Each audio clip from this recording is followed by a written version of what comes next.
नमस्कार। आप देख रहे हैं वार्तिक टीवी और मैं हूं सुभाष शर्मा।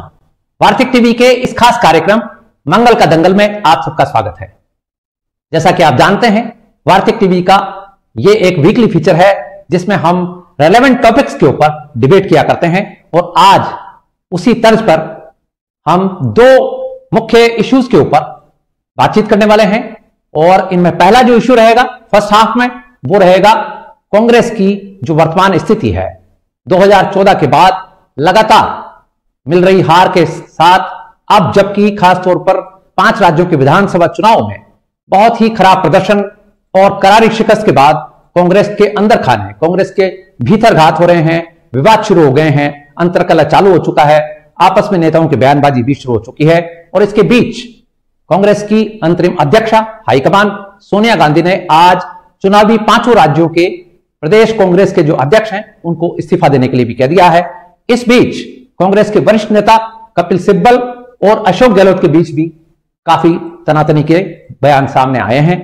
इन सब बातों को लेकर हम आज बातचीत करेंगे और इस बातचीत में हमारे साथ जुड़ेंगे कांग्रेस की तरफ से पूर्व मंत्री, राजस्थान में 3 बार मंत्री रहे हुए और कांग्रेस संगठन में बहुत ही महत्वपूर्ण पदों पर, सीनियर पोजीशंस पर रहे हुए राजेंद्र जी चौधरी हमें ज्वाइन कर रहे हैं। और साथ ही भारतीय जनता पार्टी की तरफ से हमें ज्वाइन करेंगे पार्टी के राष्ट्रीय कार्यक्रम से जुड़े हुए श्रीमान अरविंद सिंह जी, और साथ ही हमारे senior political analyst Shri Jagdish ji Sharma, political analyst Tamanna ji Khosla. इन सबके साथ हम बातचीत करेंगे और प्रोग्राम के सेकंड हाफ में हम बातचीत करेंगे कर्नाटक हिजाब विवाद के ऊपर। आज करीब 2.5 महीनों के बाद कर्नाटक हाईकोर्ट ने इस विवाद का लगभग निपटारा कर दिया है और हाईकोर्ट ने क्या कहा है यह भी आज के प्रोग्राम में हम आपको बताएंगे। किस तरह से 2 अहम बातों के ऊपर हाईकोर्ट ने फोकस किया है। हालांकि इस मामले में याचिकाकर्ता मुस्लिम छात्राएं, मुस्लिम युवतियां अब सुप्रीम कोर्ट जाने की भी तैयारी कर रही हैं। उनके वकीलों ने आज बेंगलुरु में प्रेस कॉन्फ्रेंस करके इस बात की जानकारी दी है। यह भी हम आपको डिटेल से बताएंगे और इसके ऊपर भी बातचीत करेंगे। और इस बातचीत के लिए सेकंड हाफ में हमारे साथ एक और जो कानून के विशेषज्ञ हैं वो भी जुड़ेंगे, वरिष्ठ अधिवक्ता श्रीमान मधुसूदन जी व्यास। इस तरह से आज हम 2 मुद्दों के ऊपर बातचीत करेंगे और साथ ही प्रोग्राम के अंत में चलते चलते में हम आपको वो जानकारी देंगे जिसकी चर्चा जबरदस्त तरीके से चल भी रही है और आगे भी चलेगी। तो करते हैं प्रोग्राम की शुरुआत और आगे बढ़ते हैं। जैसा कि हमने आपको बताया कि 2014 के चुनाव के बाद से लगातार मिल रही हार और पार्टी के खराब प्रदर्शन की वजह से सत्ता से लगभग बाहर खड़ी हुई कांग्रेस अब राज्यों में भी अपना असर खो चुकी है। और अभी हाल ही में जो 5 राज्यों के चुनाव हुए हैं वहां पर भी पार्टी को शिकस्त देखनी पड़ी है और शर्मनाक शिकस्त देखनी पड़ी है। इन 5 राज्यों में पार्टी का अब कोई नाम लेवा भी एक तरह से नहीं बचा है। उत्तर प्रदेश जो सबसे बड़ा राज्य है और कांग्रेस जो कि देश की सबसे बड़ी पार्टी रही है, उसका वहां पर वोट प्रतिशत यदि देखा जाए तो क्षेत्रीय छोटी पार्टियों से भी कम वोट प्रतिशत वहां मिला है। साथ ही पंजाब में जो सत्ता थी वो भी गंवा बैठी है कांग्रेस। बाकी 3 राज्यों में भी ऐसे ही हालात हैं। इस तरह के रिजल्ट के बाद कांग्रेस के अंदर विवाद शुरू हो गए हैं और इन विवादों का भी निपटारा करने के लिए और इस पूरे मामले के ऊपर विचार करने के लिए, हालांकि गत रविवार को, ये जो 2 दिन पहले पार्टी की शीर्ष नेतृत्व ने यानी CWC कांग्रेस की कार्य समिति की बैठक भी आहूत की गई थी। हालांकि इस बैठक में बहुत कम सुझाव इस तरह के आए हैं जिस पर अमल होना संभव है। एक सुझाव यह है कि गांधी परिवार को अलग करके कोई नया नेतृत्व खड़ा किया जाए। इसके ऊपर पार्टी में 2 धड़े बन चुके हैं और G23 के जो नेता हैं वो ये चाहते हैं कि पार्टी की लीडरशिप अब गांधी परिवार के अलावा दूसरे लोगों को दी जानी चाहिए जिससे कि नए लोगों को मौका मिले। लेकिन जो पार्टी के बाकी जो लोग हैं, जिनमें प्रमुख तौर पर अशोक गहलोत जैसे लोग हैं, मल्लिकार्जुन खड़गे जैसे लोग हैं, वो ये चाहते हैं कि पार्टी में जो नेतृत्व है वो गांधी परिवार के पास में ही रहे। इसको लेकर भी CWC में काफी विचार मंत्रणा हुई और जो खास तौर पर बात सामने आई वो यह आई कि पार्टी को चिंतन शिविर आहूत करना चाहिए। अब यह बात अलग है कि इन चिंतन शिविरों में सोनिया गांधी की अध्यक्षता में यदि हम देखें तो पार्टी के जितने भी चिंतन शिविर हुए हैं उसमें शिमला के चिंतन शिविर को छोड़कर बाकी चिंतन शिविर जो हैं वो फ्लॉप गए और उसका कोई असर मिला नहीं। हम आपको यह भी बता दें कि 5 राज्यों में जो चुनावी हार के लिए जिम्मेदारी अब डाली जा रही है वो इनके प्रदेश कांग्रेस के अध्यक्षों के ऊपर डाली जाएगी और आज उनको इस्तीफा देने के लिए भी कह दिया गया है। इधर कांग्रेस के दिग्गज नेता कपिल सिब्बल ने जिस तरह का बयान दिया है और इंटरव्यूज भी दिए हैं, उनमें भी ये बात उन्होंने बहुत प्रमुखता से कही है कि पार्टी की जो कमान है अब वो गांधी परिवार के से अलग कर दी जाए और गांधी परिवार को पार्टी का जो ये लीडरशिप दे रखी है उसकी बजाय कोई दूसरे लोगों को इसकी लीडरशिप दी जानी चाहिए। लेकिन राजस्थान के मुख्यमंत्री और कांग्रेस के दिग्गज नेता अशोक गहलोत ने यह कहा पलटवार करते हुए कि सिब्बल को कांग्रेस की ABCD भी नहीं आती है। उधर सिब्बल ने कल यानी बुधवार को G23 के जो कांग्रेस के सीनियर लीडरशिप है उसको अपने घर पर डिनर के लिए बुलाया है और यह तय माना जा रहा है कि इस डिनर की जो बातचीत का जो एजेंडा सामने आ रहा है मीडिया रिपोर्ट्स के अनुसार वो ये है कि कोई ना कोई रणनीति पार्टी की ये जो सीनियर लीडर्स हैं ये तय करेंगे। और चिंतन शिविर की बात करें तो 2013 में राजस्थान में भी जयपुर में चिंतन शिविर हुआ था, लेकिन उसके बाद से कांग्रेस को करारी हार मिली है, उसका रिकॉर्ड आपके सबके सामने है। और यदि हम बात करें 1998 की, जब सोनिया गांधी को सीताराम केसरी की जगह अध्यक्ष बनाया गया था 1998 में, इसके बाद मध्य प्रदेश के पचमढ़ी में शिविर आयोजित किया गया। यह शिविर तब था जब राजीव गांधी की हत्या के 7 वर्ष पूरे हो गए थे। इसके बाद सोनिया गांधी के हाथ में पार्टी का नेतृत्व आया, लेकिन पचमढ़ी के इस शिविर के बाद भी पार्टी को कोई सफलता हासिल नहीं हुई। हालांकि उसमें पार्टी का जो नारा था वो था एकला चालो रे, लेकिन सत्ता में अटल बिहारी वाजपेयी की सरकार आई। इसके बाद 2003 की यदि हम बात करें तो 2003 में शिमला में जो कांग्रेस का चिंतन शिविर हुआ उसमें पार्टी ने अपनी रणनीति बदली और जो समान विचारधारा वाली पार्टियां थी उनके साथ गठबंधन का ये विचार मंत्रणा के साथ पार्टी सामने आई और उसके बाद 2004 में कांग्रेस की सत्ता में वापसी हुई। लेकिन 2013 में जैसा कि आप सबको पता है जयपुर का चिंतन शिविर हुआ जिसमें केवल राहुल गांधी की ताजपोशी की बात की गई और कोई रणनीति उसमें सामने नहीं आई और उसके नतीजे आप सबके सामने हैं। अब हम कार्यक्रम की शुरुआत करते हैं और हमारे एस्टीम्ड गेस्ट को जोड़ लेते हैं। जगदीश जी स्वागत है। नमस्कार। तमन्ना जी स्वागत है। नमस्कार सुभाष जी। अरविंद सिंह जी स्वागत है। राजेंद्र जी चौधरी जुड़ रहे हैं हमारे से, कांग्रेस के वरिष्ठ नेता और 3 बार के मंत्री श्रीमान राजेंद्र जी चौधरी हमारे से जुड़े हुए हैं। हाँ हैं शायद, उनका फ्रेम थोड़ा सा ठीक करें, चेहरा आ जाए। चौधरी साहब नमस्कार, स्वागत है। तो शुरुआत हम चौधरी साहब से कराना चाह रहे हैं, क्योंकि कांग्रेस का मामला है, इसमें भारतीय जनता पार्टी का तो रोल यही है कि कांग्रेस को सत्ता से बाहर कर दिया है और एक अप्रासंगिक सी पार्टी बना दी गई है और अब कांग्रेस के अंदर खाने बहुत ज्यादा विवाद है, कलह शुरू हो गया है। इसकी जिम्मेदारी जरूर भारतीय जनता पार्टी की जीत को दे सकते हैं, इसलिए भारतीय जनता पार्टी के जो हमारे प्रवक्ता हैं उनको हम लेंगे, लेकिन पहले हम चौधरी साहब से कार्यक्रम की शुरुआत करेंगे।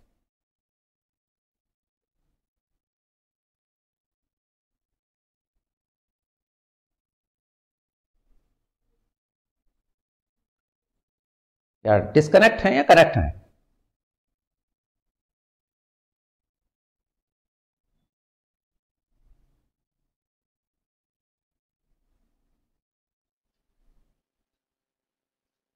तो जब तक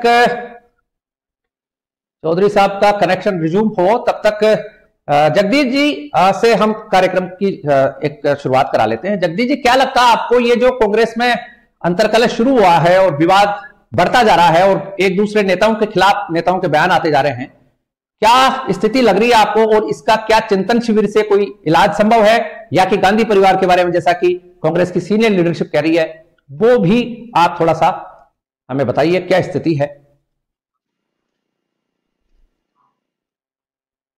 बाजी देखिए, ये हर इलेक्शन के बाद बजने वाली बीन है।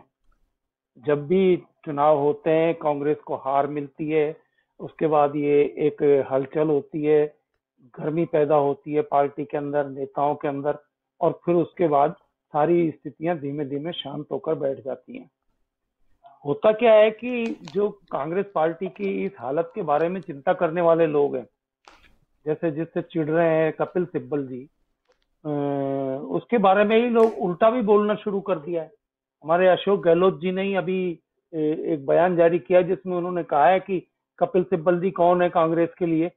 कपिल सिब्बल जी CWC के मेंबर नहीं है, तो इसका मतलब नहीं है कि वो कांग्रेस के लिए कुछ नहीं है।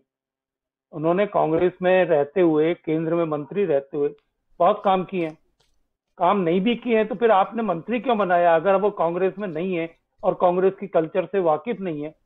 अशोक गहलोत जी कह रहे हैं कि सिब्बल साहब कांग्रेस की कल्चर के आदमी नहीं है, वो नहीं जानते कांग्रेस।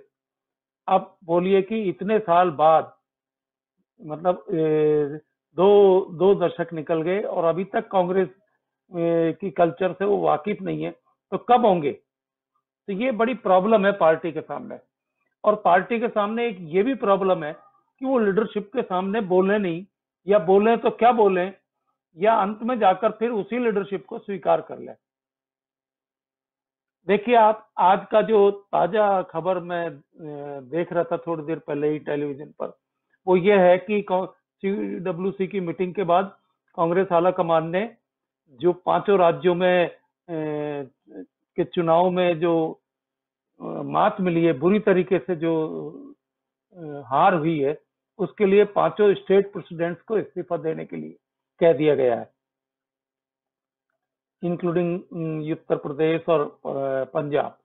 तो ये 5 का इस्तीफा हो जाएगा, नए फिर पार्टी प्रेसिडेंट चुने जाएंगे, वो आ जाएंगे। कुछ और CWC और कार्यकारिणी की जो स्ट्रक्चर है उसको भी थोड़ा बहुत बदल लिया जाएगा। लेकिन उससे होगा क्या, उससे क्या होने वाला है? क्योंकि कांग्रेस का कल्चर अब ऐसा हो गया है जिसमें कि वो पहले से भी दिखाई देने लग गया था, 2-3 दशक से पहले से भी दिखाई देने लग गया था कि कांग्रेस में जो नेता हो चाहे कार्यकर्ता हो, ये जनता के बीच में जाकर काम करना पसंद नहीं करते, या कर नहीं रहे। पसंद करते हो तो भी हो नहीं रहा है ऐसा। तो ये कांग्रेस की कल्चर होती जा रही है। ऐसी सूरत में उनका जो जनता से जुड़ाव है, जनता के बीच में काम करने की जो उनकी पहले खूबी रही थी, वो खूबी अब जो है उल्टा पड़ गया है। तो इस सूरत में कांग्रेस को कैसे खड़ा किया जाएगा, इसके लिए तो बहुत ही द्रुत गति से काम करना पड़ेगा। एक बार कम से कम एक इमरजेंसी कांग्रेस में आनी चाहिए, जिस इमरजेंसी में कांग्रेस को खड़ा किया जा सके। वॉर फुटिंग पे काम करना पड़ेगा। ये बिल्कुल सही कह रहे हैं आप, फुटिंग पर जिसको वॉर फुटिंग पे काम करना पड़ेगा इनको, ये बात सही कह रहे हैं आप। तो अब हमारे साथ जुड़ चुके हैं चौधरी साहब। स्वागत है चौधरी साहब, नमस्कार।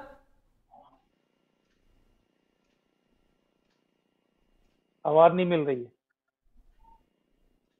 ऑडियो चालू करें।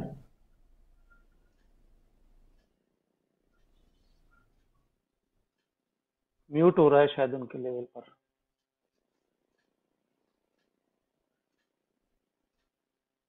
चेक करा रहे हैं, क्या बात है। हर्डल्स काफी आ रहे हैं। कांग्रेस के सामने आजकल हर्डल बहुत है।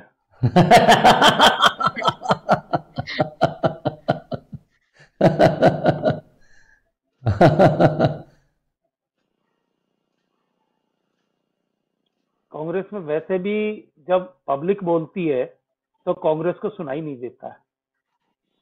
अगर हम रिप्रेजेंटेटिव माने राजेंद्र जी को, तो कांग्रेस को तब सुनाई नहीं देता है जब पब्लिक बोल रही होती है। आ गई शायद आवाज अब, तो ऐसी आ रही, आपको सुनाई दे रहा है चौधरी साहब? नहीं सुनाई, नहीं, आवाज नहीं आ रही। ऑडियो रिज्यूम करें तो मेरे ख्याल से एक बार दोबारा से लेते हैं। ऑडियो रिज्यूम नहीं हो रहा आपका? कुछ आवाजें तो आ रही हैं लेकिन बातचीत नहीं समझ में आ रही है। तो एनीवे, अब हम राजेंद्र जी को एक बार उनका कनेक्शन बिल्कुल ठीक होगा तो हम लाएंगे, और इस बीच में हम अरविंद सिंह जी को चर्चा में लाते हैं और अरविंद सिंह जी से जानने का प्रयास करते हैं कि आप लोगों ने ऐसा क्या किया है कि ये भारत की सबसे बड़ी और भारत की सबसे पुरानी राजनीतिक पार्टी को आपने एकदम हाशिए पे खड़ा कर दिया है। क्या ऐसी बात है कि भारतीय जनता पार्टी लगातार शिकस्त पे शिकस्त देती जा रही है कांग्रेस को, और कांग्रेस से ऐसी क्या चूक हो रही है कि वो संभल नहीं पा रही है? अरविंद सिंह जी।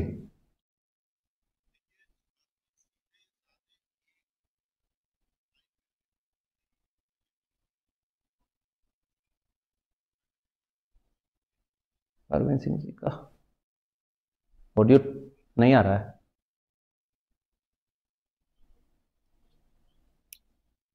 हेलो, हाँ आ गई आवाज आ आवाज, रही है? बिल्कुल आ गई। सुभाष जी, मैं ये कह रहा था कि ये डिलीवरी का जमाना है। जो बेहतर प्रदर्शन करेगा, जनता की सेवा करेगा, जनता के बीच में रहेगा, उसको जनता चुनेगी। इसमें कोई रहस्यात्मक कोई बात नहीं है। जहां तक कांग्रेस की पतन की बात है और लगातार असफल होने की बात है, तो मैं ये कहूंगा सुभाष जी, किसी भी समस्या का समाधान तब निकल सकता है जब पहले आप माने कि कोई प्रॉब्लम है। तो कांग्रेस की स्थिति यह है कि वो प्रॉब्लम ही स्वीकार करने के लिए तैयार नहीं है। कांग्रेस प्रवक्ता जब मिलते हैं डिबेट में, तो वो कहते हैं कि अभी उत्तर प्रदेश में देखिए, जहां 2 सीटें मिली है कांग्रेस को, और जिस दिन रिजल्ट आ रहे थे उस दिन शाम को कांग्रेस के एक प्रवक्ता ने मेरे से कहा कि उत्तर प्रदेश में भले सीटें ना आई हों, लेकिन हमारा प्रदर्शन बहुत शानदार रहा है और हम जनता तक अपनी आवाज को पहुंचाने में सफल रहे। अब मैं नहीं समझ पा रहा था कि शानदार प्रदर्शन किसको कहते हैं। सीटों की संख्या को छोड़ भी दें तो वोट परसेंटेज जो मिला है कांग्रेस को, वो भी नगण्य है। तो इस तरह के मुगालते में कांग्रेस रहेगी तो समाधान कहां से मिलेगा? दूसरा, समस्या एक तो पहचानिए और उस समस्या के निराकरण का प्रयास करिए। अब देखिए, कांग्रेस जब भी हारती है तो एक चिंतन मनन बैठक होती है और उसमें जो लीडरशिप है वो रिस्पॉन्सिबिलिटी नहीं लेती है, और जो कार्यकर्ता है उनके ऊपर दोष डाला जाता है। चिंतन की अभी कांग्रेस में बात हो रही है। देखिए, कार्यकर्ता को ज्ञान देने से कुछ होने वाला नहीं है, प्रभारियों को बदलने से कुछ होने वाला नहीं है। कांग्रेस में प्रॉब्लम लीडरशिप की है। जब तक राइट लीडरशिप कांग्रेस में नहीं आएगी तब तक कुछ नहीं हो सकता है। पिछले 2 दशक से कांग्रेस लगातार राहुल गांधी को जिस तरह से लॉन्च कर रही है और री लॉन्च कर रही है हर चुनाव के बाद में, और पिछले दिनों जो कांग्रेस की 2 दिन पहले CWC की बैठक हुई थी, उसमें भी मैंने सुना कि मांग किया गया था कि राहुल गांधी जी पुनः सक्रिय हों।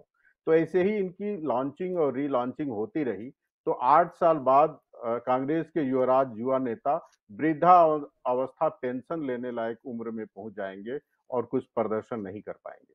आज दिक्कत कांग्रेस में यदि कोई है तो लीडरशिप की प्रॉब्लम है। राहुल गांधी तो अध्यक्ष नहीं है, लेकिन सारे फैसले पर्दे के पीछे से वही लेते हैं। और सुभाष जी, मैं जब कह रहा हूं तो तथ्यों के साथ कह रहा हूं। आपने देखा होगा, पंजाब में गए और उन्होंने मुख्यमंत्री का कैंडिडेट घोषित किया। किस अधिकार से उन्होंने घोषित किया? कांग्रेस में उनके पास क्या जिम्मेदारी है? क्या वो राष्ट्रीय अध्यक्ष है? क्या पंजाब के प्रभारी थे? क्या थे?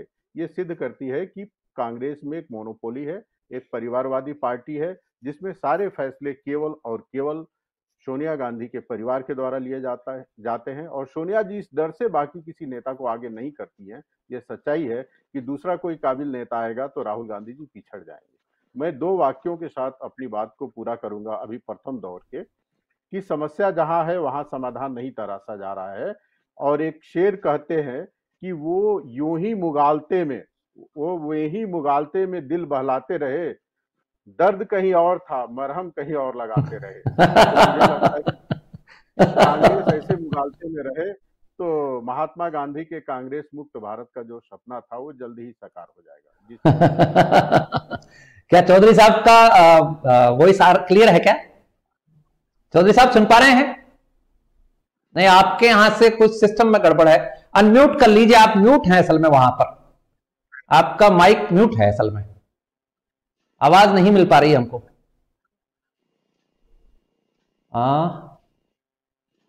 म्यूट हैं आप असल में, कुछ है बीच में, आवाज कुछ आ भी रही है लेकिन आपकी आवाज नहीं आ रही है। म्यूट है सिस्टम आपका। बट एनीवे, एक बार फिर से कोशिश कराते हैं, और दूसरे राउंड में आएंगे जब अरविंद सिंह जी से ये भी हम जानने का प्रयास करेंगे कि जो आपने डिलीवरी की बात कही है, ये डिलीवरी जो है आपकी वेस्ट बंगाल में और पंजाब में दिखाई नहीं देती है। वहां क्या वजह है कि वो जो पार्टियां हैं, जो है तो एक तरह से आम आदमी पार्टी भी अभी तो कोई नेशनल वाइड तो बनी नहीं है, लेकिन फिर भी उसका जो एक एजेंडा है डिलीवरी का, और तृणमूल कांग्रेस का भी एक जिस तरह का एक कार्यक्रम करने का उनका एक कार्यशैली है, वो आपसे अभी पार नहीं लग रहा है। ये क्या कारण है, दूसरे राउंड में हम आपसे जानेंगे। कांग्रेस तो ठीक है, अपनी कुछ बातें हैं जिसकी वजह से पिछड़ रही है और चुनाव दर चुनाव शिकस्त मिलती जा रही है, लेकिन आपके साथ भी कोई ना कोई बात तो है कि इतना प्रयास आपने वेस्ट बंगाल में किया, लेकिन वहां आप सफल नहीं हो पाए। अब हम चलते हैं और एक बार तमन्ना जी से बात करते हैं और तमन्ना जी को चर्चा में लाते हैं। तमन्ना जी, क्या लगता है आपको एक पॉलिटिकल साइंटिस्ट के बतौर किस तरह की चूक हो रही है कांग्रेस से कि ये स्थिति आ गई है आज कि कांग्रेस के अंदर खाने ये सिर्फ उठा से हालात पैदा हो चुके हैं? देखिए, जहां तक मेरा तजुर्बा है पॉलिटिक्स, पॉलिटिकल साइंटिस्ट के तौर पे, मुझे लगता है from top to bottom Congress top down model से प्रॉब्लम है। टॉप डाउन मॉडल से मेरा मतलब है जैसे उनके जो डाउन फील्ड वर्कर्स जो हैं, they are not like as disciplined and as well versed as BJPs are. BJP ने यूपी में मेजर 5 साल उन्होंने रेस्ट नहीं किया। आप मोदी जी को देखिए, Gujarat next day after the results ही was in Gujarat because Gujarat elections are round the corner now next. आप उनकी मेहनत देखिए एंड दैट मेहनत is not translated in Congress. Secondly, आप प्रियंका गांधी एंड राहुल गांधी जी को देखिए। आप देखिए, जब वो पावर में थे वो क्या करते थे? क्या उनको मिनिस्टर नहीं बन जाना चाहिए था? उस समय एक्सपीरियंस लेना चाहिए था। मनमोहन सिंह जैसे प्राइम मिनिस्टर थे, उनके गार्डियन, उनकी अंडर उनको अच्छा सा ट्रेनिंग लेना चाहिए था, पर नहीं, वो उन्होंने ऐसा कुछ नहीं किया। तो अभी तक वो कुछ कर ही नहीं रहे हैं। तो अब प्रियंका गांधी ने फॉर एग्जाम्पल बहुत बड़ा नारा लगाया वुमेन का, but the fact is that because इसका भी पॉलिटिकल रीजन है। पॉलिटिकल रीजन ये है कि अब हर पॉलिटिकल पार्टी मानने लग गई है कि women play a major dominant role in politics, and BJP has been able to translate that. They have the कौन सी उन्होंने बहुत सारी योजनाएं जो स्टार्ट की थी, सुकन्या, बहुत सारी उन्होंने स्टार्ट की थी, and they were real help to women who were suffering from who were going through the COVID period. तो इसीलिए I guess BJP did very well because women were supporting them, and now again in Gujarat Modi ji is looking at women voters. तो प्रियंका जी का जो नारा था वो किसी भी तरह से ट्रांसलेट नहीं हुआ वोट्स में। तो उनको रियल लीडर जब तक नीचे तौर पे नहीं आएंगे तब तक कुछ नहीं हो सकता है। तो अगर राहुल गांधी जी और प्रियंका गांधी जी नीचे लेवल तक काम करते हैं, only then can something be revamped. Third नहीं, लेकिन एक बात आप बताइए कि ये जो वोट में ट्रांसलेट होने की जो बात है वो तो एक हम साइड में करते हैं एक बार की, लेकिन पार्टी का जो संगठन है उसमें एक डिसिप्लिन रखने के लिए जिस तरह से गांधी परिवार कांग्रेस में एक अहम पोजीशन रखता है और पूरी पार्टी एक डिसिप्लिन में बंधी रहती है, वैसा ही जैसे कि भारतीय जनता पार्टी की यदि हम बात करें तो आरएसएस की तरफ से एक मॉरल वो रहता है, उनके ऊपर प्रेशर रहता है। तो उस तरह से यदि हम देखें तो लीडरशिप को एक डिसिप्लिन में रखने के लिए गांधी परिवार की बहुत ज्यादा जरूरत है, या कि गांधी परिवार के रहते हुए ये देश की जनता जो है वो खुश नहीं है? क्या लगता है आपको, क्यों नहीं ट्रांसलेट होता वोट में? देखिए, प्राइम मिनिस्टर बनना जरूरी नहीं है, आप मिनिस्टर भी बन सकते हैं। You give the position to people who have the real intellect. Shashi Tharoor is extremely well educated, so is Sachin Pilot. Why are you not giving chance to these people? You know, like आपको उतना open होना चाहिए। Power, आप तो वैसे ही powerful family से हैं, आपको क्या प्रॉब्लम है? आपने पावर ही देखा है पूरे टाइम। तो I guess they should share power. Sharing of power is must, you know, like yes, exactly. Power में आना चाहते हैं तो good point, very good point. तो चौधरी साहब से हमारा पता नहीं ऑडियो का कोई उनका सिस्टम नहीं जम रहा संभवतः है, तो जगदीश जी के पास एक बार वापस चलते हैं और जगदीश जी से ये अभी आज का प्रधानमंत्री मोदी ने जो एक तरह से बयान दिया है और ये डायरेक्ट एक तरह का हमला भी है कांग्रेस के ऊपर। उन्होंने हालांकि अपने यहाँ जो विधायक हैं, एमपीज हैं, उनको एक नसीहत दी है कि एमपीज के बेटों को टिकट न देने की जो बात है वो उसकी जिम्मेदारी उन्होंने ली है, और उनका यह कहना था कि इससे परिवारवाद जो है वो बढ़ता है इसलिए बहुत सारे एमपीज के बेटों को टिकट नहीं दी गई है और इसमें जो पार्टी की एक सोची समझी रणनीति बताई गई है। तो प्रधानमंत्री कांग्रेस को कुछ इशारा करना चाह रहे हैं जगदीश जी, या कि अपनी पार्टी को ही एक तरह की नसीहत देना चाह रहे हैं? नहीं, वैसे तो सुभाष जी ये बीजेपी को भी नसीहत है। ऐसा नहीं है कि बीजेपी में परिवारवाद नहीं है। जब भी ये बात छिड़ती है परिवारवाद की, तो देखिए मैं अभी आपको लेकिन एक चीज बताना चाहता हूँ बहुत अच्छी। राजनाथ सिंह के सुपुत्र जो हैं वो उत्तर प्रदेश में चुनाव लड़े और संभवतः उनका रिजल्ट से पता चला कि वो सबसे ज्यादा वोटों से जीतने वालों में से एक है, जो 1 लाख से ज्यादा वोटों से जीते हैं केवल। तो अगर किसी में खुद की कैपेबिलिटी है और जो शो कर सकता है कि भाई वो, वरना लीडरशिप तो किसी को भी मिल सकती है। तो ये नरेंद्र मोदी जी लेकिन अपनी पार्टी में ही ये बात कहते रहते हैं कि भाई किसी भी आदमी को दो तीन चीजें वहां डिसिप्लिन के तौर पर ली जाती हैं। पहला तो ये कि 75 साल की उम्र प्राप्त कर लेने के बाद उनको एक्टिव पॉलिटिक्स में जो है स्थान नहीं देते, यानी कि पार्टी में कोई चुनाव लड़ाया जाए, बड़े पद पर उनको चुनाव लड़ाया जाए, चीफ मिनिस्टर बनाया जाए या कैबिनेट में रखा जाए। ये ज्यादातर जो इस तरह के बड़े नेता हैं उनको राजभवनों का रास्ता दिखाया जाता है, भाई आप राजभवन में बैठो और वहां पार्टी की तरफ से जरा चीजों को संभालो। ये एक स्थिति है। और आपने देखा भी होगा जो बीजेपी के राजभवन में बैठे हुए लोग हैं वो कितने सावचेत तरीके से काम करते हैं, जिसमें उनका एंगल जो है इस पार्टी की जरूरतों को भी ध्यान में रखकर होता है। दूसरी बात यह है कि नरेंद्र मोदी, जैसा कि अभी तमन्ना जी बता रही थी, वो सक्रिय लीडर हैं, बैठते नहीं है कि भाई यूपी का इलेक्शन निपटा और दूसरे दिन गुजरात में दौरा। तो ये दिखाने की कोशिश है अपने कार्यकर्ताओं की भी कि आप लोग निष्क्रिय नहीं होंगे किसी भी सूरत में। हार और जीत तो अलग चीज है, लेकिन आप निष्क्रिय हो गए।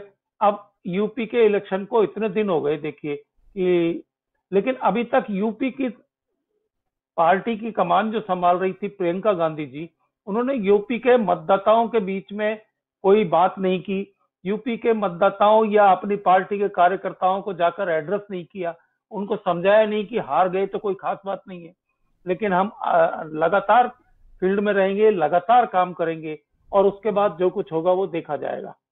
तो ये बड़ी मुश्किल है।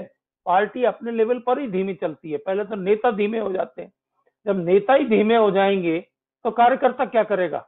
कार्यकर्ता भी अपने घर पे सोएगा आराम से। तो ये पार्टी की प्रॉब्लम है और पार्टी में ये उत्साह नहीं है। ये जो उत्साह होना चाहिए पार्टी में, वो उत्साह नहीं है। इसलिए पूरे चुनाव में सोनिया गांधी जी ने 5 राज्यों के मतदाताओं को एक दफे भी, चाहे वर्चुअली एड्रेस कर, एक दफे भी नहीं किया। जबकि प्राइम मिनिस्टर नरेंद्र मोदी, जब कोरोना की वजह से चुनाव आयोग ने सभाओं पर, रैलियों पर रोक लगा दी थी, तब प्राइम मिनिस्टर नरेंद्र मोदी ने वर्चुअल रैलियां करना शुरू कर दी और खड़े होकर हर स्टेट में जो है इस तरह की रैलियां की। तो सोनिया गांधी जी क्यों नहीं कर सकती थी, या दूसरे लीडर क्यों नहीं कर सकते थे? मुझे यूपी में राहुल गांधी जी डिसीजन करने तो स्टेट्स में पहुंच जाते हैं कि ये निर्णय हो गया। वो पंजाब में क्या है कि चन्नी जी चीफ मिनिस्टर के कैंडिडेट होंगे, जिसकी वजह से वहां और ज्यादा युद्ध खड़ा हो गया। लेकिन राहुल गांधी जी उत्तर प्रदेश में कहीं चुनाव के बीच में खड़े नहीं हुए, जो कि सबसे बड़ा चुनाव माना जाता है लोकसभा के बाद स्टेट्स में जो चुनाव होता है। क्यों नहीं नजर आते वो? और बाकी नेता क्या कर रहे थे? जो पॉपुलर लीडर राज्यों में जाते हैं तो सारे पॉपुलर लीडर्स कांग्रेस के, चाहे उत्तर से दक्षिण तक के कहीं के भी हों, वो सारे के सारे उत्तर प्रदेश में क्यों नहीं टूट पड़े? लेकिन ये उत्साह नहीं है। कांग्रेस पार्टी की प्रॉब्लम ये है कि न तो कोई उत्साह भरने वाला है, कार्यकर्ताओं में इतनी निराशा व्याप्त हो गई है कि जो फील्ड में लगा हुआ है, थोड़ा बहुत जहां चुनाव वगैरह हो रहा है, वही उसी थोड़ा एक्टिव रहता है। बाकी किसी कार्यकर्ता में उत्साह नहीं है, वो कोई कार्यकर्ता बनता नहीं है। फिर लीडरों के पास कोई कार्यक्रम नहीं है। चुनाव के अलावा कब कार्यकर्ताओं को कैसे खड़ा किया जाना चाहिए, इसके लिए उनके सामने कोई दृष्टि नहीं है, कोई प्रोग्राम नहीं है कांग्रेस पार्टी का, जिससे कि कार्यकर्ताओं को जोश भी भरा जा सके और पार्टी को रिवाइव करने के लिए एक कार्यक्रम हाथ में लिया जा सके। किस तरीके से फील्ड में जाया जाए, किस तरीके से गांव गांव में पहुंचा जाए और वहां किस तरीके से किया जाए। तो ये संदेश उनको, अब अगर खुद नहीं कर पाते, चलो ये मान लें कि कांग्रेस पुरानी पार्टी है और वो अब नए कार्यकर्ता आ गए, चीजों को भूल गए, तो इनको दूसरी पार्टियों से बातचीत कर कर ही कर लेना चाहिए। दूसरी पार्टियों के क्रियाकलापों को देखकर भी अपने आप को सुधारा जा सकता है। तो ये क्यों नहीं होता है, ये सवाल उठता है। तो यहाँ के चाहे वो स्टेट के लीडर हो, चाहे डिस्ट्रिक्ट के हों, चाहे किसी गांव के हों, उन सबको किसी न किसी रूप में अपनी जिम्मेदारी का एहसास कराना होगा और पार्टी में एक जान फूंकनी पड़ेगी। ये सुभाष। बिल्कुल बिल्कुल बिल्कुल, आपने बहुत अच्छे से पूरी सिचुएशन को सामने रखा।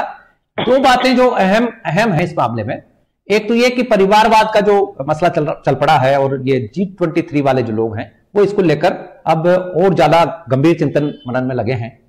इसमें देश में भी एक तरह का स्पंदन है कि एक ही परिवार के 3 लोग CWC के भी मेंबर हैं, पार्टी के सारे फैसले वही 3 लोग करते हैं, आला कमान भी उन्हीं को माना जाता है और उनसे जो कोई मिल ले तो उसका फिर काम भी हो जाता है। इस तरह से भी पार्टी में बहुत सारी बातें हैं। और ये भी है कि संभवतः परिवारवाद का जो मसला है, जैसा आपने बीजेपी के लिए भी कहा, बहुत सारे बीजेपी के लीडर्स भी हैं, उनके भी परिवारों से लोग आए हुए हैं, लेकिन ये संभवतः पूरे विश्व में ही एक चीज सामने आती है, एक फिनोमिनन है ये कि हमारे यहाँ का पता नहीं कोई फ्यूडल माइंडसेट है पुराना, या कोई इस तरह की विचार परंपरा है कि कहीं भी आप देखेंगे तो ये जरूर कहा जाता है कि वो तो साहब उस खानदान से है, वो तो साहब उस रॉयल फैमिली से है, वो तो ड्यूक ऑफ एडिनबरा है, वो तो ये है। हमारे यहां पर भी उसी तरह की परंपरा है कहीं ना कहीं। और हम यदि बात करें तो बहुत इंटेलेक्चुअल किस्म के अपने आप को कहने वाले सोशलिस्ट कम्युनिस्ट टाइप के लोग भी, अभी पीछे दिनों कोई बात चली तो ऐसा भी बताया गया कि साहब उनके तो सोनिया गांधी से सीधे संबंध है, वो तो सोनिया गांधी से सीधे मिल सकते हैं। ये भी एक क्वालिटी मानी जाती है कि आला कमान के पास सीधी रसाई है आपकी। तो ये भी एक सिस्टम हमारे यहां पर भी है और इसके ऊपर बहुत काम करने की भी जरूरत है, जनता को भी समझ में आने की जरूरत है, क्योंकि आखिर में तो निर्णायक भूमिका जनता की होती है और जनता भी कई बार ऐसे लोगों को चुन लेती है जो बड़े घरानों से आते हैं या जिनका नाम इतना बड़ा है। इसका भी कोई ना कोई निराकरण जनता को ही आखिर में करना पड़ेगा। अब हम अरविंद सिंह जी के पास चलते हैं, उसके बाद तमन्ना जी से लेंगे इस बारे में कमेंट। अरविंद सिंह जी, ये जो 2 बातें हमने आपको पीछे राउंड में भी पूछी हैं, और दूसरा ये कि जिस तरह, ठीक है आज तो आप जीत के रथ पर सवार हैं, लेकिन 2004 के यदि चुनाव नतीजों को देखें, इंडिया शाइनिंग आप बहुत जबरदस्त काम कर रहे थे और अटल जी ने भारत भर में गांव गांव सड़कें भी पहुंचाई, डिलीवरी भी खूब की, लेकिन इसके बाद भी आपको रिजल्ट अच्छा नहीं मिला और सत्ता आपकी चली गई। तो क्या लगता है आपको कि ये कोई समय और संयोग की बातें हैं या कि पार्टी वाकई कोई बहुत जबरदस्त कोई रणनीति के साथ काम कर रही है? सुभाष जी, मैं उत्तर देता हूं। इसके पहले आपने पूछा था कि बंगाल में हम पीछे हैं और पंजाब में अच्छा प्रदर्शन नहीं कर पाए। सुभाष जी, मैं उसका भी जवाब देता हूं। देखिए, वेस्ट बंगाल में भारतीय जनता पार्टी पहले बहुत पीछे होती थी और इसमें ये सच बात है, हम उसको स्वीकार करते हैं। लेकिन हमारे पार्टी ने उसको गंभीरता से लिया, चुनौती के रूप में लिया और उस पर काम किया। और काम करने का परिणाम ये रहा कि 2019 में जो लोकसभा चुनाव हुए उसमें हमें 18 लोकसभा की सीटें मिली, जबकि उसके पहले 2 या 3 भारतीय जनता पार्टी के पास सीटें होती थी। और 2016 में जो विधानसभा का चुनाव हुआ था उसमें हमारे पास शायद 3 सीट थी, और लेकिन 2021 में जो चुनाव हुआ हमने पूरा दमखम लगाया। ये सही है कि हम सरकार बनाना चाहते थे, नहीं बना पाए, लेकिन सुभाष जी, जनता ने हमें 3 से बढ़ के 77 सीटें दी। तो जब आप जमीनी स्तर पे काम करते हैं, लगे रहते हैं, तो उसका रिजल्ट आता है। दूसरा बात ये मैं कह रहा हूं कि भारतीय जनता पार्टी उस माइंडसेट की पार्टी है जो मानती है कि राजनीति में सत्ता ही सब कुछ नहीं होती है, विपक्ष की भी अपनी भूमिका होती है। तो क्या सत्ता और क्या विपक्ष, जनता जनार्दन जो आपको काम देती है, उस काम को जरूरत होती है निष्ठा से करने की, 24 घंटे लगे रहने की, जनता के साथ खड़े रहने की। आपको मैं बताऊं, अभी उत्तर प्रदेश में चुनाव हो रहा था, मैं देख रहा था हमारे राष्ट्रीय स्तर का नेतृत्व एक दिन में जितने दौरे करता था, आदरणीय सोनिया गांधी जी के परिवार का कोई भी नेता, खुद सोनिया गांधी जी मुझे पता नहीं है किसी चुनाव में कहीं जा पाई थी या नहीं जा पाई थी, राहुल जी हो या प्रियंका जी हो, ये हमारा एक लीडर जितना दौरा करता था एक दिन में, पूरे चुनाव मिलाकर यदि देखें तो इनके दौरे उतने नहीं हो पाए होंगे। तो जब आप काम नहीं करेंगे, जनता के साथ खड़े नहीं रहेंगे, पार्ट टाइम पॉलिटिक्स करेंगे, जब मन में आया ट्वीट कर दिया और छुट्टी पर चले गए, तो भारत की जनता इसको पसंद नहीं करेगी। और बार बार चुनावों में डिफीट कांग्रेस खा रही है, उसमें यही बात परिलक्षित हो रही है। सुभाष जी, मेरे को आपने बुलाया तो मैं बड़ी दिलचस्पी के साथ चाहता था कि देखूं इस इशू पे आपने जिस कांग्रेस नेता को बुलाया है वो क्या कर रहे हैं। और जब आपने राजन जी चौधरी का नाम लिया तो मुझे और भी थोड़ा इंटरेस्ट जगा कि जो 3-3 बार के मंत्री रहे हैं राजस्थान के और जमीन से जुड़े कार्यकर्ता होंगे, निश्चित रूप से देखें उनका क्या विचार है इस विषय पर, लेकिन वो कनेक्ट नहीं हो पाए सिस्टम के गड़बड़ी के नाते। और मैं बताऊं, कांग्रेस की यही प्रॉब्लम है। कांग्रेस लीडरशिप के असफलता के नाते जो उसका सिस्टम होना चाहिए वो सिस्टम भंग हो चुका है, और सिस्टम खराब हो जाने के नाते जनता से कनेक्ट नहीं कर पा रही है। मुझे लगता है कांग्रेस जितना जल्दी इस बात को समझेगी उतना ही जल्दी वो सॉल्यूशन खोज लेगी। लेकिन समस्या यह है कि कांग्रेस में आज भी रस्सी जल गई, लेकिन गांठें पूरी की पूरी है, एरोगेंसी हाई लेवल पर है। वो समस्या को मानने के लिए, सुनने के लिए तैयार नहीं है। और एक स्वाभाविक सोनिया जी के अंदर पुत्र मोह है। हर हालत में वो चाहती हैं कि उनके जो सुपुत्र हैं आदरणीय राहुल गांधी, जो प्रधानमंत्री बने इस देश के, लेकिन जब आपके अंदर योग्यता नहीं है तो कोई आपको कुछ बना नहीं सकता है। मुझे लगता है सोनिया जी को देर सवेर इस बात को समझ लेना चाहिए। जितना जल्दी वो समझेंगी उतना ही उनके लिए भी भला होगा और कांग्रेस के लिए भला होगा। बिल्कुल ठीक कहा आपने, राइटली बात को रखा है। और ये तो बात सच है कि माँ होने के नाते वो चाहती तो हैं, और चाहना भी संभवतः हमारी कल्चर के हिसाब से कोई बुरी बात भी नहीं है।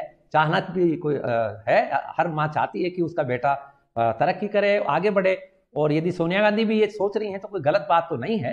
लेकिन पार्टी की जो हालात हैं उसको देखकर अब सोनिया गांधी जी को भी और कांग्रेस की जो बाकी लीडरशिप है उसको भी ये सोचना जरूर पड़ेगा कि क्या आखिर रास्ता है जिसके ऊपर ये वैतरणी पार हो सकती है। अब हम चलते हैं तमन्ना जी के पास, और तमन्ना जी से एक बात हम जानना चाहते हैं पॉलिटिकल साइंटिस्ट के बतौर कि 1935 में जो स्थिति कांग्रेस की थी आजादी से पहले, वो स्थिति आज भारतीय जनता पार्टी की लगती है। कांग्रेस के पास में एक एजेंडा था, देश को लेकर एक प्लान था, देश को आजाद कराने की एक बात चल रही थी, और यहां पर अंग्रेजों के राज को उखाड़ फेंकने की बात चल रही थी। लेकिन संभवतः है कालांतर में वो जो मुद्दे थे वो कांग्रेस के हाथ से निकल गए, काफूर हो गए, क्योंकि देश को आजादी मिल गई थी। उसके बाद का जो रोड मैप होना चाहिए था, वो रोड मैप कांग्रेस संभवतः कहीं ना कहीं चूकी, और चूकने का आज हश्र यह है कि सत्ता से बाहर बैठी हुई है। तमन्ना जी, क्या लगता है आपको कि 1935 की जो कांग्रेस थी उसका ही एक स्वरूप आज भारतीय जनता पार्टी के रूप में सामने है? और यदि कांग्रेस से ये चूक हुई है तो क्या क्या ऐसे कारण हैं जो कि उनको एक मुद्दा मिलने की बात भी हो सकती है? जैसे कि आज भी जो इंटरव्यूज पब्लिश हुए हैं कांग्रेस की लीडरशिप के, उसमें भी ये बात सामने आ रही है कि जो सॉफ्ट हिंदुत्व है उसका भी एक कोई एंगल है, हिंदुत्व को भूलने की भी बातें हो रही हैं। और क्या देश के जो राष्ट्र के जो मुद्दे हो सकते थे, कांग्रेस उससे निरंतर चूकती हुई नजर आती है? क्या कहेंगे आप? देखिए, ये बात तो बिल्कुल परफेक्टली राइट है कि मतलब 1935 पे में we had a vision of an independent India, and it and after immediately after जो हमारा इंडिपेंडेंस हुआ, बाद जो अम्ब्रेला पार्टी थी, नेहरू जी ने मतलब उनके पूरे उसमें लेफ्ट से लेके राइट तक के लोगों को रिप्रेजेंटेशन था. So there was a lot of dialogue there. There was obviously some leaders were superior, but it wasn't. My personal feeling is that Nehru gave space to people a voice in that particular aspect. Now, with coming in of Indira Gandhi from the 70s onwards, after Bangladesh war, and she became very powerful within the party, and the emergency and everything. So the party politics, it started in that way. And then अगर हम BJP को यहाँ पर लेकर आए तो देखेंगे कि बीजेपी भी बिगिनिंग से ही, बिफोर इंडिपेंडेंस से ही उन्होंने अपना सिस्टम बिल्ड किया. उन्होंने इतने साल वेट किया इस मौके का कि जबकि वो एक पोजीशन पे आ सके कि वो इतनी बड़ी पार्टी को, जिसने हमारे को इंडिपेंडेंस दिलाई, वो उसको एक चुनौती दे सके। तो 1977 में जब जब इलेक्शंस हुए 77-78 में, एंड जेपी के जनता पार्टी केम टू पावर, वो पहला चैलेंज था। उसके बाद slowly and gradually after Indira Gandhi की death and coming in of Rajiv Gandhi, so एक फैमिली हायरार्की सिस्टम चल गया उनका। बिल्कुल ठीक कहा आपने, ये बात सही कह रहे हैं आप। तो फिर उस तरह से अब अगर हम देखें, बीजेपी को देखें, तो BJP has a agenda. BJP is not an agendaless party. It has a huge, humongous outlook towards a new India, which is nationalistic, which has a vision of India, which is very proactive and which wants a position in the world where we have to have a we are a very strong, supportive country. We play conducive role, अच्छा role play करते हैं हम पूरे world में, और साथ साथ हमारी पावर भी है। हम अपने साथ के देशों के साथ भी अच्छा करना चाहते हैं, पर अगर वो हमारे को टक्कर देते तो हम उनको उतनी बैकलैश दे सकते हैं। और बिल्कुल ठीक आज कहा आप आपने। अभी आप लोग बात कर रहे थे बीजेपी की, तो पंजाब में उनका शेयर बड़ा ही है अगर आप अभी देखेंगे तो। और दूसरी चीज आपने बंगाल की बात की, तो बंगाल में 30-35 साल तक तो लेफ्ट का ही राज था, उसके बाद टीएमसी आई, उसके बाद बीजेपी का आना तो ऑलमोस्ट इम्पॉसिबल है as an opposition also. It's a big thing that BJP has come to power as an opposition, as a prominent opposition. So I guess that is what I would तो like to आपको से लगता है Subhash ji. Bharatiya Janata party का जो प्रदर्शन है वो अच्छा रहा है कुल मिला के, आपका ये कहना है? अब हम इस चर्चा को कंक्लूड करें, इससे पहले जगदीश जी से एक बात जो तमन्ना जी के बातचीत के रेफरेंस से आई है वो हम ब्रीफली जानना चाहेंगे कि आजादी के तुरंत बाद जो कांग्रेस की लीडरशिप थी, जो टॉप लीडरशिप जिसको माना जाता है आज भी, वो पंडित जवाहरलाल नेहरू की मानी जाती है। जवाहरलाल जी के टाइम पर भी बहुत बड़े बड़े दिग्गज कांग्रेस में जो फ्रीडम फाइटर्स थे वो थे, लेकिन उनको दरकिनार किया गया, यहां तक कि राजेंद्र प्रसाद जैसी जो शख्सियत थी उनके साथ भी। इसके बाद इंदिरा गांधी को अध्यक्ष बनाने के साथ कामराज फार्मूला, और पार्टी में एक तरह का परिवारवाद वहीं से शुरू हो गया, और इसके बाद से फिर गांधी नेहरू परिवार की जो डायनेस्टी है वो आज तक बरकरार चली आ रही है। तो जगदीश जी, क्या लगता है आपको कि ये आजादी के टाइम तक तो कांग्रेस के पास में फिर भी एक बात थी कि हम स्वराज लाएंगे, विकास करेंगे, गरीबी हटाएंगे, या कि और आगे की बात करें तो देश को एक महाशक्ति बनाने की भी बात 1935 में कही जाती थी, और उस समय तो कांग्रेस को यहाँ की बहुसंख्यक हिंदू पॉपुलेशन का ही एक चेहरा माना जाता था। लेकिन धीरे धीरे ये जो पूरा का पूरा कवायद का पूरा जो सीन बना था इतने सालों में, वो सब धूल दूषित होता गया, और पंडित नेहरू के इर्द गिर्द ही कांग्रेस रह गई, फिर इंदिरा जी के इर्द गिर्द कांग्रेस रह गई, और आज के हालात जैसे भी हैं पार्टी के लीडर ही चिल्ला चोट मचा रहे हैं। क्या कहेंगे जगदीश जी? ब्रीफली कंक्लूड इस चर्चा को यहीं करेंगे, इसके बाद हिजाब के ऊपर बात करेंगे। देखिए सुभाष जी, सबसे बड़ी प्रॉब्लम ये है कि पार्टी के अंदर जब दृष्टि खत्म होती है, कपिल सिब्बल जी ने कल इंडियन एक्सप्रेस को जो इंटरव्यू दिया, उस इंटरव्यू में उन्होंने कहा कि अब कांग्रेस जो है ऐसा संदेश गया है पब्लिक में कि कांग्रेस राहुल गांधी, इंदिरा गांधी, प्रियंका गांधी की कांग्रेस है। कांग्रेस अब जनता की कांग्रेस नहीं है, कांग्रेस कुछ नेताओं की कांग्रेस जैसा दृष्टि होती है। लेकिन आपने जो ये परिवारवाद की, जिसको कि नरेंद्र मोदी भी बहुत तेजी से उठाते हैं, क्योंकि यूपी जैसी जगह पर एक तरफ प्रियंका गांधी थी, एक तरफ अखिलेश यादव थे, दोनों परिवारों की पॉलिटिक्स को संभाल रहे हैं, तो उनका जो जोर होता था इन दोनों के ऊपर अटैक करने का, क्योंकि और कोई कारण नहीं थे अटैक करने के कांग्रेस पर या अखिलेश यादव पर। लेकिन ये दो बड़े मुद्दे हैं जिनको कि लेकिन मैं एक बात जानना चाहता हूं कि परिवारवाद खराब कैसे होता है। हमारे भारतीय समाज में तो जो सुनार का बेटा है वो आगे भी चलकर सुनार ही बनता है, जो लुहार का बेटा है वो लुहार बनता है, डॉक्टर का बेटा डॉक्टर बनता है। तो ये, और जो हमारे यहाँ परंपरागत व्यवसाय हैं, काम है, वो सारे के सारे परंपरा से परिवार के लोग यूं का यूं अपनाते हैं, करते हैं, और खूब समृद्ध भी होते हैं। हमारे यहाँ औद्योगिक घरानों की देख लीजिए, औद्योगिक घराने अपने बच्चों को ही अपनी विरासत छोड़कर जाते हैं और विरासत को बहुत तेजी से आगे भी बढ़ाते हैं उनके बच्चे। ऐसा नहीं है कि कोई परिवार कई लोगों के हाथ में आ गया तो उसका खात्मा हो जाएगा। सवाल ये है कि आपके अंदर उसको बढ़ाने की दृष्टि होनी चाहिए, समझ होनी चाहिए, आपके अंदर ये कुव्वत होनी चाहिए कि किस तरीके से, मान लीजिए पॉलिटिकल पार्टी है तो उस पॉलिटिकल पार्टी को आप किस तरीके से बहुत आगे ले जा सकते हैं। तो उसके लिए एक आपका सोच होना चाहिए, आपकी समझ, और उसके हिसाब से ही पूरे कार्यक्रम बनाकर, नीति बनाकर आपको कार्यकर्ताओं के बीच वेरी में गुड, उसको फैलाना पड़ेगा, जाना पड़ेगा। सही कहा। देखिए अखिलेश यादव भी परिवारवाद के हैं, लेकिन अखिलेश यादव अपनी पार्टी को कहां तक ले गए, ये सोचने समझने की बात है।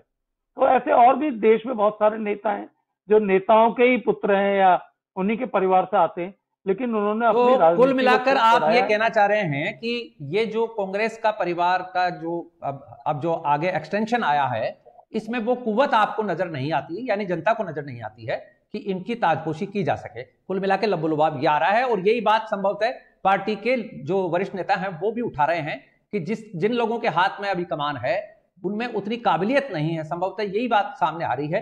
तो अब हम इस चर्चा का यहीं विराम करते हैं और हमारे दर्शकों को बता देना चाहते हैं कि हिजाब विवाद का जो मसला चल रहा था 74 दिन से, उसका एक तरह से निपटारा करते हुए कर्नाटक हाईकोर्ट ने आज अपना फैसला सुना दिया है। और इस फैसले की यदि हम बात करें तो इसमें दो जो बातें हैं वो प्रमुखता से हाईकोर्ट ने डील विद की हैं, और इनमें जो पहली अहम बात है वो ये है कि हिजाब का जो है वो मसला इस्लाम का अनिवार्य हिस्सा कोर्ट ने नहीं माना है। कोर्ट का कहना है कि हिजाब इस्लाम के एसेंशियल पार्ट में नहीं आता है। और दूसरा जो अहम मसला हाई कोर्ट ने डील किया है वो ये है कि स्कूल और कॉलेज को अपनी यूनिफॉर्म तय करने का अधिकार है, और जिनको पढ़ना है वो स्कूल की और कॉलेज की यूनिफॉर्म को फॉलो करें। ये हाई कोर्ट ने आज अपने वर्डिक्ट में कहा है, और इससे अब ये भी साफ हो गया है कि पढ़ने वाले जो स्टूडेंट्स हैं उनको यूनिफॉर्म फॉलो करनी पड़ेगी। हालांकि याचिकाकर्ता मुस्लिम युवतियां अब सुप्रीम कोर्ट जाने की तैयारी में हैं। कर्नाटक हाईकोर्ट ने आज इस मामले की 8 याचिकाओं का निपटारा किया है और निपटारा करके अपना फैसला दिया है। चीफ जस्टिस ऋतुराज अवस्थी और जस्टिस कृष्णा एस दीक्षित और जस्टिस जबुन्निसा की इस पीठ ने, ये लार्जर बेंच ने इस मामले का निपटारा किया है। और इस 3 सदस्यीय बेंच ने 5 फरवरी के कर्नाटक सरकार के इस मामले में दिए आदेश को भी निरस्त करने से इनकार कर दिया, जिसमें कर्नाटक सरकार ने स्कूल कॉलेज कमेटियों को यूनिफॉर्म तय करने का अधिकार देने की बात कही थी। और 11 दिन तक ये सुनवाई चली हाईकोर्ट में, और इस पर हाईकोर्ट के जो चीफ जस्टिस हैं उनकी अध्यक्षता में इस बेंच ने 2 अहम बातों पर गौर करने की बात भी कही, जिसमें एक तो ये कि क्या हिजाब पहनना संविधान के आर्टिकल 25 के तहत धार्मिक स्वतंत्रता के अधिकार में आता है या नहीं आता है, और दूसरा कि क्या स्कूल कॉलेज की यूनिफॉर्म जो है उसको पहनने के लिए कहना इस आजादी का हनन है या नहीं है। इन दोनों चीजों को डील किया है, इन चीजों के ऊपर गौर किया है। हालांकि हाईकोर्ट ने इस मामले में कुरान की प्रति भी मंगाई थी और उसके ऊपर भी विचार किया, लेकिन अंततः तय हुआ कि यह इस्लाम का अनिवार्य हिस्सा नहीं है। इन दोनों मुद्दों पर विचार करने के बाद ही हाईकोर्ट ने शैक्षणिक संस्थाओं में हिजाब पर बैन को सही ठहराया है। और ये कर्नाटक के तटीय शहर उडुपी से ही विवाद शुरू हुआ 1 जनवरी को, और इस विवाद ने जब तूल पकड़ा, जब कुछ मुस्लिम जो युवतियां हैं वो हिजाब पहनकर पढ़ने के लिए पहुंच गई, इसके बाद वहां ये मामला आगे बढ़ा और इसमें सांप्रदायिक रूप भी ले लिया इस मामले ने, क्योंकि इसमें जो हिंदूवादी संगठन थे उन्होंने भगवा दुपट्टा पहनकर आने की बात कही। इसके बाद से ये मामला तनाव में आ गया और पूरे कर्नाटक के लगभग सभी शहरों में इसका असर देखा गया। विरोध प्रदर्शन भी हुए, तोड़फोड़ भी हुई, दंगा भी, बलवा भी हुआ, और इस पर एक युवक हर्षा की शिवमोगा में हत्या की गई। वो इस विवाद की वजह से एक युवक मारा गया। ये इस तरह का एक पूरा का पूरा दृश्य बना, और इस तनाव और इस सांप्रदायिक माहौल को डील करने के लिए प्रशासन को और सरकार को कई जगहों पर धारा 144 लगानी पड़ी। यहां तक कि मामले की सुनवाई कर रहे जो जज हैं उनके भी सुरक्षा को चाक चौबंद किया गया। इस तरह का यह मामला रहा था, इसका आज फैसला आ चुका है। इस बारे में हम बीजेपी से हमारे साथ जुड़े हुए हैं अरविंद सिंह जी, उनसे एक पॉइंट के ऊपर हम उनकी राय जानना चाहते हैं। अरविंद सिंह जी, क्या लगता है आपको, ये मामला अभी पटाक्षेप हो जाएगा या कि इसमें आगे भी आपको कुछ आसार नजर आते हैं? और क्या यदि मुस्लिम युवतियों को हिजाब पहनने की इजाजत मिल जाती है तो हिंदुवादी संगठन में जहां तक बातें सामने आ रही हैं उसमें बीजेपी की सरकार है कर्नाटक में, वो भी प्लस जो आपके अनुषंगिक संगठन हैं वो भी इस बात का विरोध कर रहे हैं, तो क्या लगता है आपको कि आगे भी आपका यही रुख रहेगा या कि कोई और भी इसमें सामंजस्य बैठ सकता है? क्या लगता है?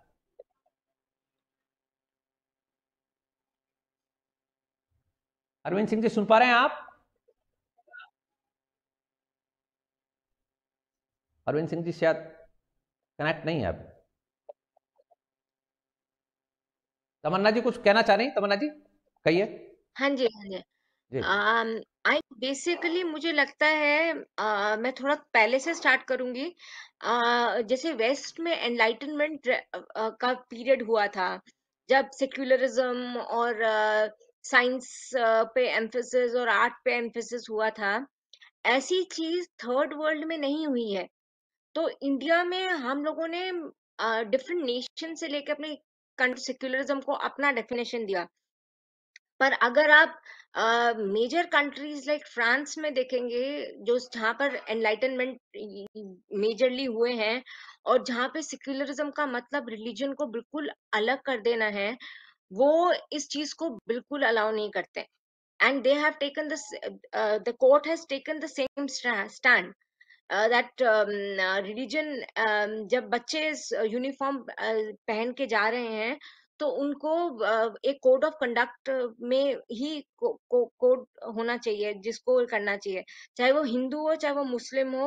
एक because they don't allow crosses, even they are Christians. France France doesn't allow cross. वो किसी भी प्रकार की फीलिंग वो लोग नहीं।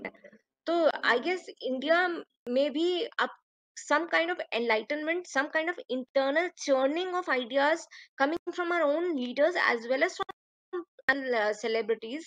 We should, हमें मंथन करना चाहिए ऑपोजिशन और आप जैसे लीडिंग पार्टी सत्ताधारी को लेके। सत्ताधारी पार्टी। जी, जी, तो उन पे डिसीजन होना चाहिए, I feel. Good, very good point. Jagdish ji, क्या लगता है आपको ये जो मसला है इसमें, जैसे कि ये पॉइंट हाई कोर्ट के डिस्कशन में भी आया, एक तरफ जहां माइनॉरिटी को या कि रिलीजियस जो लोग हैं उनको ये अधिकार है, बहुसंख्यक हिंदुओं के लिए वो आर्टिकल्स नहीं लागू होते, लेकिन 25 से जो 30 तक का आर्टिकल्स में जो प्रावधान है माइनॉरिटीज के लिए, उसमें एक बात यह है, और समानता के जो हमारे अधिकारों की बात है वो भी है कि रिलीजन को फॉलो करने की जो आजादी है वो संविधान ने इनको दी है। लेकिन इसके बरक्स, इसके पैरेलल यदि हम देखें तो बात यह भी सामने आती है कि इन्हीं रिलीजियस संस्थाओं को अपनी स्कूल चलाने का, अपनी मिशनरी स्कूल चलाने का, अपने मदरसे चलाने का भी राइट है, वो भी एक संविधान का ही राइट है। यदि वो संस्थान अपनी कोई ड्रेस कोड निर्धारित करते हैं तो उसमें भी वही संविधान के आर्टिकल लागू हो जाते हैं। तो क्या ये कॉन्ट्राडिक्शन कहां जाता हुआ नजर आता आपको? जगदीश जी देखिए सुभाष जी, हमारे यहाँ जो अभी तमन्ना जी भी बोल रही थी, हमारे यहाँ पर कोई एनलाइनमेंट हुआ नहीं है। अगर वो नहीं है तो हमको अपने पौराणिक काल से चीजों को लाकर आगे रखना चाहिए। पहले भी हिंदू मुस्लिम हिंदुस्तान में ही रहते थे पहले, लेकिन दंगे नहीं होते थे। क्यों नहीं होते थे? क्योंकि आपका जो दिमाग है वो इन चीजों से ऊपर उठ चुका होता है और आप धर्म को एक बहुत विशेष मान्यता नहीं देते। लेकिन अभी क्या है कि राजनीति ने हमारे यहाँ पर सारी चीजों का बखेड़ा खड़ा किया है। राजनीति इस लेवल पर चली गई कि वो जनता की समस्याओं पर बात करना तो बंद कर दिया उसने, और बजाय जनता की समस्याओं को और वैचारिक मंथन को इस लेवल पर ले जाएं कि धार्मिक उन्माद बढ़ाया जाए या घटाया जाए। धार्मिक उन्माद अगर खत्म होगा, देखिए ये हमारे यहाँ पर इसलिए ज्यादा शुरू हुआ कि कुछ पार्टियां हैं जिन्होंने धार्मिक उन्माद को या धार्मिकता को एक इशू बना लिया। कुछ पार्टियां हैं जो धार्मिकता को इशू बनाकर अपनी बहुत तरक्की कर गए। आज भी देश में बहुत सारे लोग ये आरोप लगाते हैं कि कांग्रेस पार्टी पहले अपीजमेंट की पॉलिटिक्स करती थी। वो अपीजमेंट की पॉलिटिक्स क्या है? वो धार्मिकता के आधार पर एक समाज के एक वर्ग को पूरा का पूरा अपीज करने या उसको संतुष्ट करने में लग गई, उससे उनके ऊपर आरोप लगे। दूसरी पार्टी ने इसका उल्टा किया, उन्होंने बहुसंख्यकों को संगठित करना शुरू किया। तो बहुसंख्यक अब संगठित हो गए, आप देख रहे हो हालत देश में क्या है, वही बात है। तो ऐसी सूरत में अब कर्नाटक के मामले की जहां तक चर्चा करें, कर्नाटक में जो संगठन धार्मिक राजनीतिक हैं, वो सारे के सारे इसमें कूदे हुए थे। CFI करके एक संगठन है, कैंपस फेडरेशन ऑफ इंडिया, ये पॉपुलर फ्रंट ऑफ इंडिया करके एक संगठन है जो राजनीतिक दल है या जो धार्मिक है, वो धार्मिक आधार पर केवल मुस्लिमों के लिए काम करने का काम कर रहा है। बिल्कुल, उसमें तो PFI के ऊपर तो जिहादी कुछ एक्टिविटीज में भी मुलविस होने का भी आरोप लगता रहता है। देखिए, वो मैं यही कह रहा हूँ कि अपना आप ही एक समाज के एक वर्ग को ही केवल आप अपीज करोगे या उसको ही समझाने की कोशिश करोगे, उसको संगठित करने की कोशिश करोगे, तो फिर इस तरीके के परिणाम सामने आएंगे। यही कैंपस में हुआ है, यही कैंपस में हुआ है। तो हमारे कम से कम स्कूलों को तो धीमे धीमे अलग किया जाए। अब ये बहुत बड़ी समस्याएं देश में इस तरह की बनी पड़ी हैं और जिनका निराकरण छोटे मोटे औजार से या छोटे मोटे ऑपरेशन से नहीं होगा, इसके लिए बड़े स्टेप लेने पड़ेंगे। बिल्कुल सही कहा। जो तमन्ना जी ने याद दिलाया कि जी फ्रांस की क्रांति या चाइना में हुआ था, माओ के बाद जो है एक क्रांति हुई थी। तो ये इस तरह की क्रांतियां जब समाज को सुधारने के लिए होती हैं, तो उनके जो लाभ हैं वो बाद में समाज को ही मिलते हैं। लेकिन हमारे यहाँ राजनीतिक पार्टी इसके लिए तैयार नहीं है, तो ये समस्याएं बार बार आएंगी।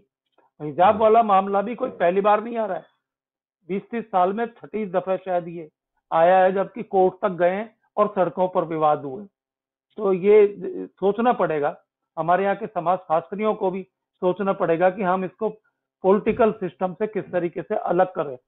ये महत्वपूर्ण सवाल। बिल्कुल बिल्कुल ठीक है आपने। और ये बात सामने भी आ रही है कि रिलीजियस जो सिंबल्स हैं उनको आप वहां इस्तेमाल करें जहां पर कि रिलीजन के लिए आपको जाना है, पूजा करनी है, नमाज अदा करनी है, या गुरुद्वारे में मत्था टेकना है, या और भी जो क्रिश्चियनिटी के भी जो सिंबल्स हैं वो जब जाते हैं चर्च में तो वो लगाकर अपना क्रॉस वगैरह जाते हैं। रिलीजियस जो प्लेसेस हैं वहां पर आप अपने रिलीजन के जो सिंबल्स हैं, जो आपके इंडिकेटर्स हैं, जो भी चीजें हैं, जो भी आपके स्क्रिप्चर्स में लिखा हुआ है वो आप यूज करें, उसमें कोई मनाही नहीं हो सकती है। लेकिन सार्वजनिक जगहों पर या पढ़ने की जगहों पर या कि कल को कोर्ट में या कि कल को पुलिस में इस तरह की बातें आएंगी, मिलिट्री फोर्सेज में आएंगी, तो ये बहुत दिक्कत की बात हो सकती है। इसलिए रिलीजन को रिलीजियस प्लेसेस तक ही रखा जाए। और साथ ही जैसे जगदीश जी ने बताया कि इनका बहुत एक बड़ा टूल कोई बनाना पड़ेगा और कोई ऐसी स्थिति लानी पड़ेगी जिससे कि ये सब जो हमारे सामने समस्याएं आती हैं, हर बार आती हैं ये समस्याएं, उसमें यदि हम जगदीश जी आप देखिए जरा कि राज की ताकत कितनी बड़ी होती है। अंग्रेज के राज में ये जो मुगलिया सल्तनत के भी बहुत सारे लोग या जो बहुत कट्टर लोग थे या अपने आप को बहुत तुर्रम खान समझते थे, या कि हमारे यहाँ के भी बहुत सारे लोग जो थे वो अंग्रेजों के आगे सलाम बजाते थे। लेकिन राज की ताकत का ये असर आज दिखाई नहीं देता। पॉलिटिकल पार्टीज में भी, सत्ताधारी दलों में भी वो विल काम नहीं करती है जिससे कि कोई कड़ा फैसला लेकर इन सब चीजों को एक बार में ठीक किया जा सके। ये बात हमारे यहाँ लैकिंग है, इस बात की कमी है। तो ये था आज का हमारा कार्यक्रम। हमारे साथ में जुड़े हुए हैं हमारे सीनियर पॉलिटिकल एनालिस्ट श्रीमान जगदीश जी शर्मा और पॉलिटिकल एनालिस्ट तमन्ना जी खोसला। कांग्रेस की तरफ से हमने इनवाइट किया था पूर्व मंत्री राजेंद्र जी चौधरी को, लेकिन टेक्निकल कोई ग्लिच था, इसकी वजह से ऑडियो नहीं आया। और भारतीय जनता पार्टी की तरफ से पक्ष रखने के लिए हमारे साथ जुड़े हुए थे पार्टी के राष्ट्रीय प्रशिक्षण कार्यक्रम से जुड़े हुए श्री अरविंद सिंह जी। आप आए, इसके लिए आपका बहुत बहुत आभार, धन्यवाद। अब बहुत बहुत आभार, धन्यवाद। अब हमेशा की तरह चलते चलते में हम आपको एक जानकारी दे रहे हैं, जो जानकारी आ रही है हमारे पड़ोसी देश पाकिस्तान से। और ये जानकारी जुड़ी हुई है भारत की तरफ से एक मिसगाइडेड मिसाइल पाकिस्तान में घुस गई। टेक्निकल एरर की वजह से ये मिसाइल पाकिस्तान में जाके गिरी। हालांकि इससे कोई नुकसान नहीं हुआ जान माल का और इसके ऊपर कोई वेपनरी भी नहीं थी, लेकिन इसके बावजूद पाकिस्तान की जो सत्ता है वो राजनीतिक संकट के दौर से गुजर रही है, आर्थिक रूप से दिवालियापन के कगार पर है। ऐसे में भी वहां की सरकार और वहां की सेना गाल बजाने से चूक नहीं रही है। बड़बोलापन करने से नहीं चूक रही है। यह दावा किया जा रहा है पाकिस्तान की तरफ से कि भारत की तरफ से ये जो मिसाइल आई, इसके ऊपर पाकिस्तान ने भारत पर अटैक करने की प्लानिंग रच ली थी। ये हास्यास्पद जो बात है, उसको लेकर नेशनल और इंटरनेशनल मीडिया में चर्चाओं का बाजार गर्म है। आज के कार्यक्रम को आपने ज्वाइन किया, इसके लिए आपका बहुत बहुत आभार, धन्यवाद। I wish you good luck, success and happiness. Thank you so much.